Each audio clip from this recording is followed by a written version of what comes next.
everybody, Carissa here with SugarPea Designs, and I'm back with another SugarPea Designs creation. As their guest designer for July, I got quite a few sets to work with, and I wanted to use this one in a video. This one is called Pucker Up, and I have the matching dies as well. So this one is going to be really, really cute. I love all the little images in it. A little lemonade and tea, and then the sentiments are super cute. I could just squeeze you, give me some sugar. When life gives you lemons, make lemonade. You make life sweet, pucker up, moi, kisses, hey sweetie. So I thought it would be cute with these little kind of smaller, on the smaller side images, to make some smaller cards like note cards or gift tags, or my kids really like making my husband notes for his lunch, and it makes me feel like a slacker, so I thought maybe I could make some little note cards and stick them in his lunch as well. So that's what I'm going to do today.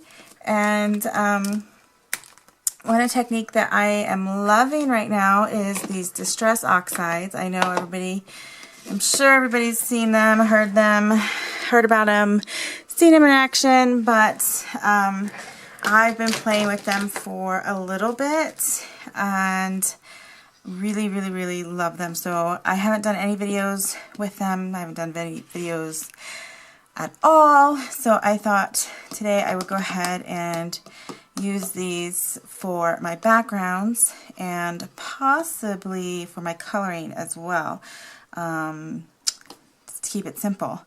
So let's get started. So I pulled out a few of the Distress Oxides like you saw on the screen, starting with one lipstick, spiced marmalade, and fossilized amber. This is kind of like a warm color palette. I'm smishing it on my craft mat and then spraying some water on there, and then I'm just placing my watercolor paper right on top. I'm going to do the same thing with my cool my cool color palette, which is wilted violet, cracked pistachio, and broken china. So I'm doing the same exact thing. I'll add a little bit more water, do a second print, and that one's a little bit lighter than the first one because there's not as much pigment down, and I added more water. So that is like my favorite way to create a background with the Distress Oxide inks. It's so easy, it's quick, I can let those dry, and I'm going to go ahead and start stamping my images. I'm using VersaFine Onyx Black, or Black Onyx, I don't know, either way, ink, because I'm going to do some watercoloring, again with the Distress Oxide. Since they're out on my desk, I might as well use them. And this is just like the scrap paper from the watercolor panels that I created for my backgrounds.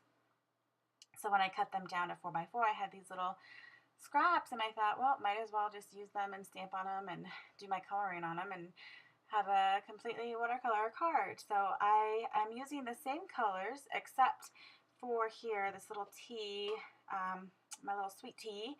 I'm using Vintage Photo, and then I also use Walnut Stain on the little tea bag.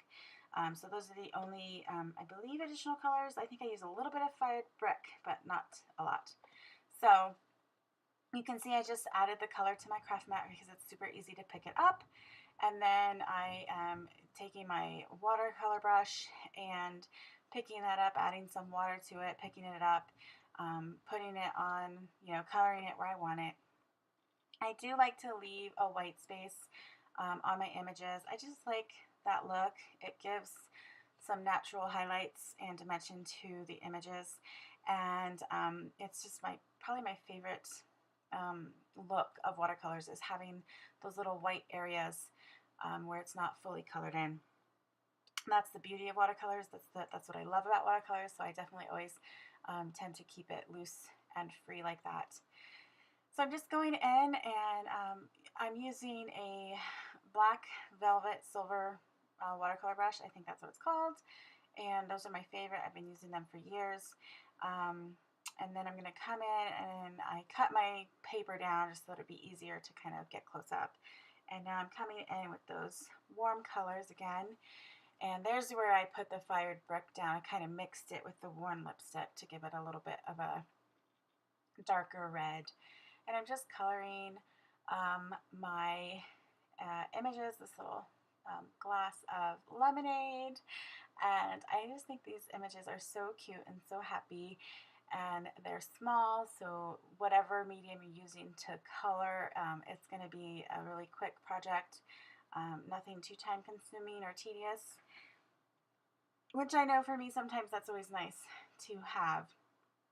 And oh, one of the pretty cool things about Distress Oxides, and I'm kind of coming on the bandwagon months after they were released back in January, or when we first heard about them back in January.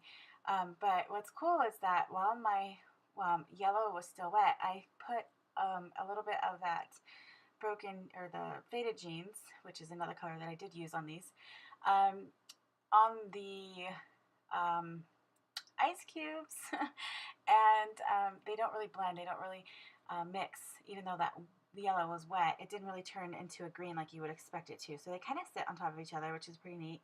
So I love that. So I could give a little bit of a different tint to those ice cubes, and still looks pretty cute.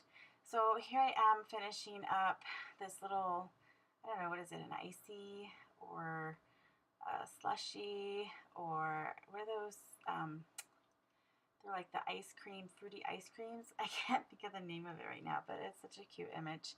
And I'm just coming in and adding a little bit more color there. And then what I'm going to do is die cut those out. I got the matching die set, the sugar cuts, for the Pucker Up. And it's kind of nice because you see like the straw and the little hands on that cup.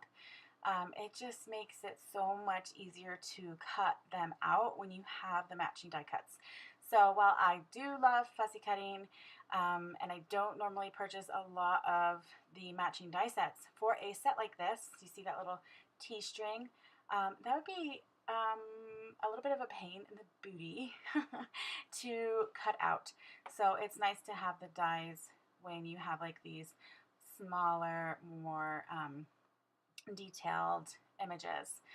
So I tend to definitely pick them up in those cases.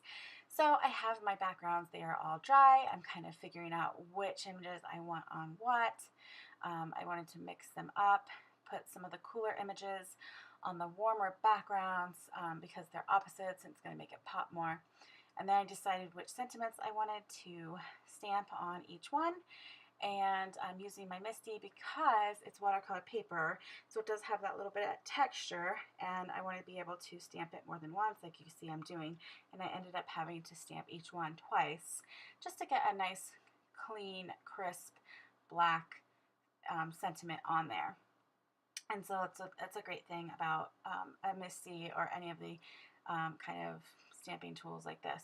So I'm going to go in and add the sentiments to each card, and then move on to the next step. And I don't film, or I cut out most, I think I cut out most of them, maybe not. But yeah, like I love the little sentiments kind of match, like with the little T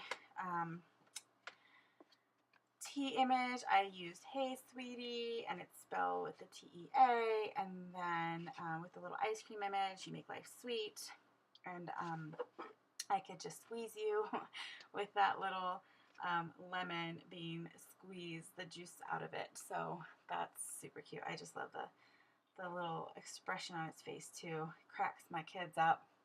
Now I thought the backgrounds need a little bit more, so I'm sprinkling in some water here. Because it's the Distress Oxides, same thing with the Distress inks, if you add water, it'll kind of lift some of that color up. And so I did that. It really didn't do the impact that I was looking for. So I ended up just putting some scrap paper on top of my sentiments and coming in with a gray spray and adding some water splashes on there, ink splashes, and that's when I knew I was done.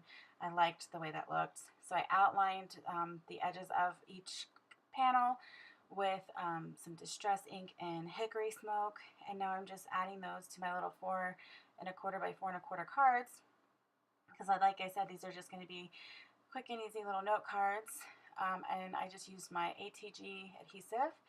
And now for the images, I am going to use some adhesive or some dimensional foam to pop each one of those up, because that's kind of the cute factor on these cards. I really wanted to highlight those, so those are going to be popped up. And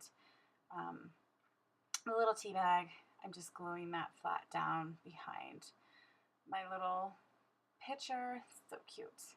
And that's it. So easy to create these.